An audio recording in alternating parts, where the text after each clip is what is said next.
Good morning and greetings to you. Another fantastic sunny day up here and time for a taste test. It's a taste test I've been waiting a full-on year to test. I made this wine last April and since then it's been bubbling away, it's been maturing, it's been clearing, it's been doing all the things it's meant to be doing. But what wine is it? Before I tell you that, I'm not happy with this wine. It spent a full year doing its thing. I've spent a full year trying to get it clear.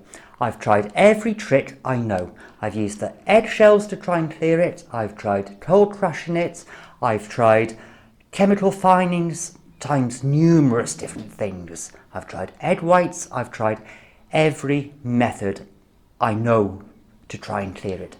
But it's not clear yet. So the wine I'm not happy with is onion wine. I made this a year ago, last April, so just over a year. And the overall colour of the wine, it's very, very cloudy. As I said, I've tried every trick I know to try and clear it, to no avail. So there's only one thing to do now, and that is give it a taste test, give it a try. This onion wine I made a year ago. I had high hopes for it being both a cooking wine and a table wine. I'll tell you about the cooking wine element of this wine in a bit. But first of all, I want to do the taste test. Come on, let's pour a glass. The onion wine, the overall initial appearance is cloudy. Hazy, cloudy. Looks just like a cloudy lemonade, one of those traditional lemonades where it's far from clear. I don't think it's a pectin haze, and I don't think it's because I added some potato to the recipe. Potato wines do tend to clear. They take their time, but they clear. This wine, nowhere near clear as a potato wine should be. So, it gets 0 out of 10 for appearance. And the aroma makes my eyes water. It's onion. There's no mistaking that onion waft an aroma. There's no other aromas coming through. You can't really say there's a bit of citrus or a bit of grass clippings coming through. It's just onion. Full on, proper onion. You may as well open up a bag of pickled onion flavoured crisps and shove your nose into it and snort all that. It's not objectionable. It's just onion. If you love onions, some people do, absolutely adore onions. I'm one of them.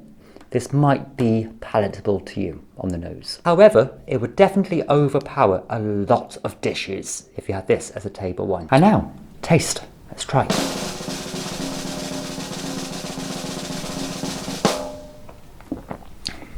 Very oniony. Surprise, surprise, onion. That's all I get. Onion, onion, onion, onion on the taste buds. It's oniony. There's also high notes there of spring onion, followed by pickled onion, followed by pickled onion flavoured crisps, followed by more onion. Would I serve this on the table? No. Would I sit at home near the fire in winter enjoying a glass of this wine? No. But, I've used a few bottles of this already in marinades and in sauces and stews and casseroles. It does a fantastic job of penetrating the meat and imparting this beautifully rich onion flavour to your meats and to your gravies and your stews and stocks. And it is a great cooking wine. I really, really use it quite a bit recently since I bottled it all up. And I would be tempted, at a push, if I had a surplus of onions, to make more of the wine ready for sauces and stocks and stews. The secret to a good stock is your liquids. Don't just use water if you can help it. Use a decent cooking wine.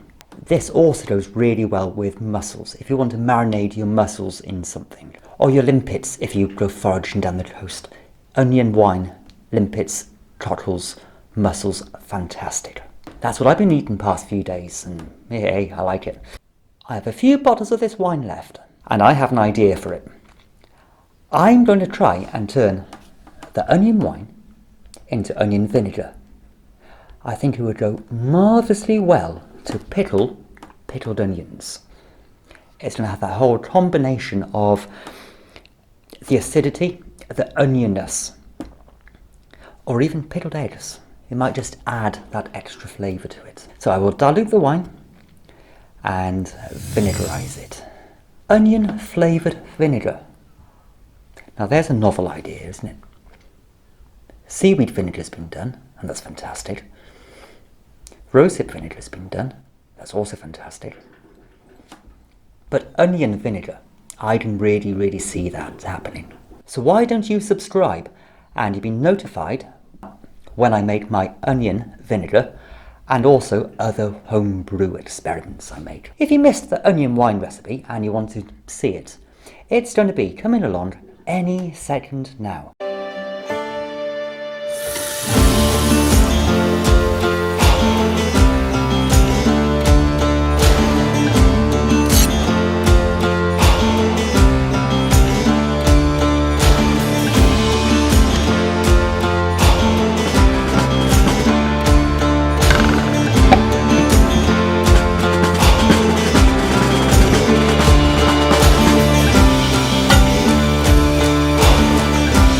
Onion wine.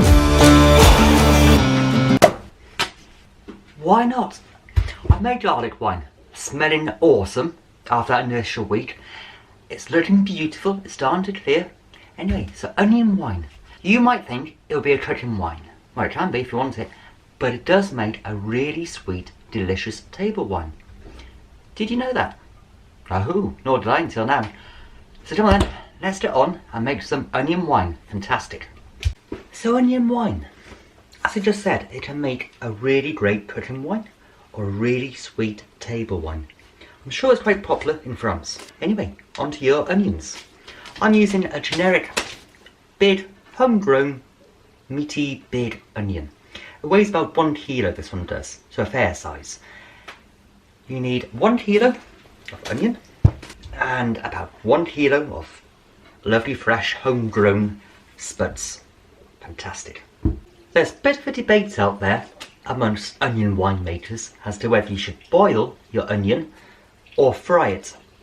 Well, I'm going to do both because I think frying it extracts all the sugar and flavour from the onions, but boiling it also carries out a great way of killing off antifungal properties that onions have. Same with garlic. Yeast can be used as a natural remedy to prevent and cure yeast infections, like thrush. If you saw the garlic wine video, I wouldn't either. And that is why I'm adding potato to the wine, because the potatoes will help combat that thing in the onions that prevent yeast from growing. Plenty of onion, plenty of potato, into the saucepan, fry, then boil. Awesome stuff. So first job, wash potatoes off. Get all that lovely homegrown soil off them. All nice and clean and ready to be cooked and eaten.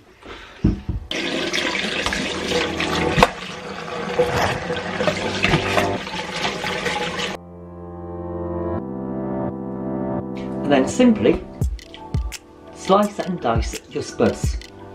Smaller the better, but with a nice big surface area to release all the natural flavours and juice.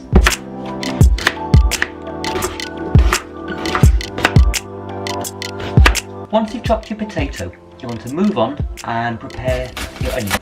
Peel, slice, dice again. Fantastic stuff. Awesome. Doesn't have to be too finely chopped. It's going to get fried up and then boiled up so all that juice will be released. Fantastic stuff.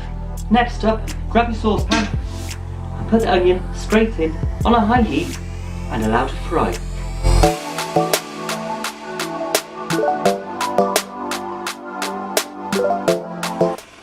Give it a really good stir. Keep them going. Keep the movements. Oh yes. Come on onions. If you notice your onions starting to catch the bottom and burn a bit, just add a drip of water. Keep them happy in the pan. Another brilliant thing is once you've fried them and boiled them along with the potato, you can also have it for dinner. Brilliant stuff. Whilst your onions are sweating away in the pan, you can throw in your chopped up potatoes as well. Give them a bit of a fry. Won't do any harm. Saves a bit of time later when you come to boil them. Brilliant stuff. And give them a stir as well. With your potatoes and onions sweating away in the pan, you then want to add 2 litres of boiling water, bring to the boil and start to simmer. Easy stuff. And just let that boil up and simmer it for a while until the potatoes and the onions are all soft, just right for your dinner. Brilliant. Boiled potatoes for tea. Fantastic. Once your onions and spuds have finished boiling up and are all nicely tenderised, you want to strain off the liquid, shove the onions and potatoes in the oven, keep warm, ready for your dinner, and then pour the liquid back into your saucepan. Fantastic.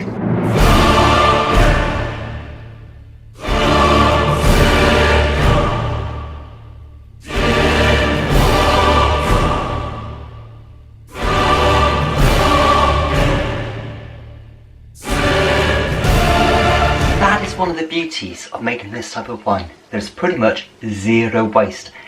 You don't eat the veg, you're going to drink the liquid. You get all the nutrients, and really the wine only costs you the price of the sugar. Talking of which, we want to be adding about 1.25 kilos to 1.5 kilos of sugar to the liquid now. Whilst it's still hot, add the sugar, give it a good stir, get it all dissolved. So let's go and do it. Fantastic. So 1.3 kilos of sugar.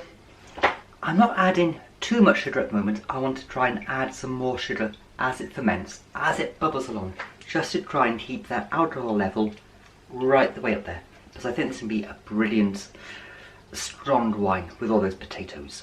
So to feed it sugar, to keep the yeast all happy. Fantastic. Pour it in. You also want to add another kettle's worth of boiling water.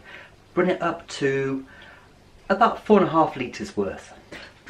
So pour over more water, bring it up to about 4.5 litres worth, stir, and then licorice wine. Awesome. Well then, stir. And it really does not matter if there's a few bits of potato or onion floating around in there. You can strain it off again before we put it into the demijohn. Let it cool. Awesome.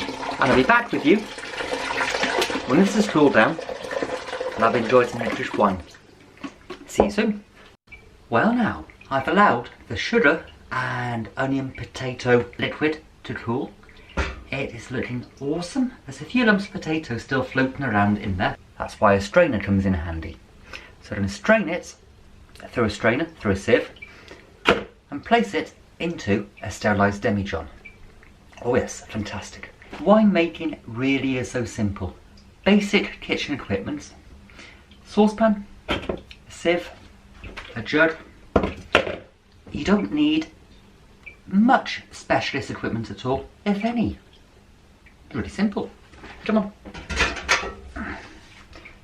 Grab your saucepan and start straining.